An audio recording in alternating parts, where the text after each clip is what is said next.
Salah satu sifat alamiah manusia yaitu begini ya. Di saat kita sedang mendapat berkat ya, penuh berkat, kita merasakannya seolah-olah Tuhan itu sangat dekat dengan kita ya. Kita memuji Tuhan ya, kita bersyukur ya. Ya, pokoknya ceria. Ya, Tuhan beserta kita. Ya, itu ya ciri-ciri ya biasanya orang yang mendapatkan banyak berkat. Tetapi ciri-ciri orang yang doanya belum dikabulkan oleh Tuhan ya. Orang yang sedang dalam pergumulan berat, sedang dalam masalah berat, berdoa dan belum dijawab oleh Tuhan, kemungkinan besar dia akan merasakan bahwa Tuhan itu kok jauh sekali.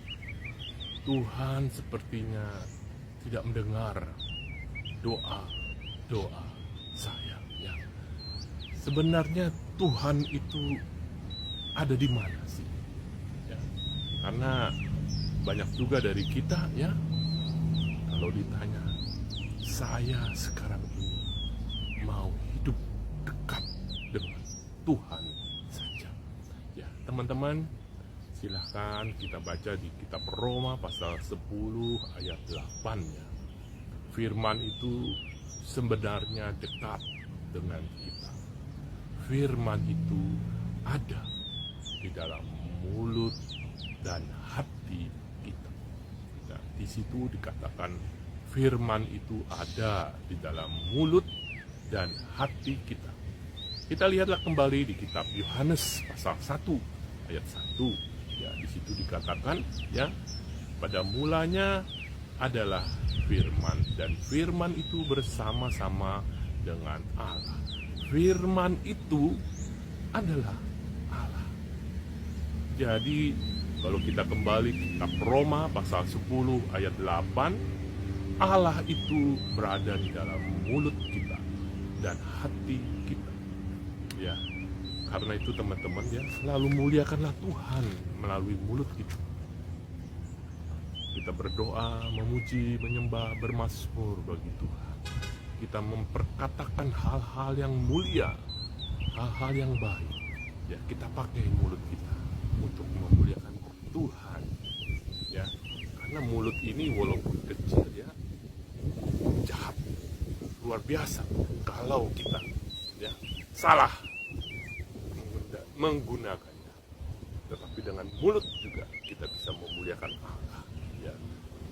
Mulut seperti kemudi sebuah kapal pesiar yang besar ya, kemudinya tetap kecil. Itulah mulut kita. Allah ada di mulut kita dan Allah ada di dalam hati kita. Ya, jaga hati kita selalu ya. Kita berusaha ya, masuk saat teduh ya, kita benar-benar ingin berjumpa dengan hadirat Allah di saat teduh itu.